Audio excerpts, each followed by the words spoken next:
So in this Kraken tutorial video, I'll be showing you guys how to buy Injective, ticker symbol INJ on Kraken.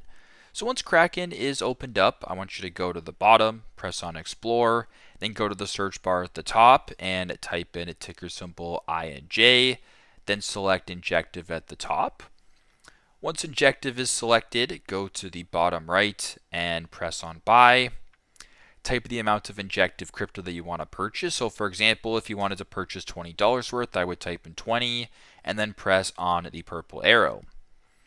Once you're on this page, you can review the amount of crypto that you're purchasing, the price of it, the fee that you're paying, the total price, as well as the payment method. And if all looks good, go to the bottom, press on confirm to proceed with the transaction. So that is how to buy Injective, ticker symbol INJ on Kraken. Thanks again for watching, and I hope this video helps.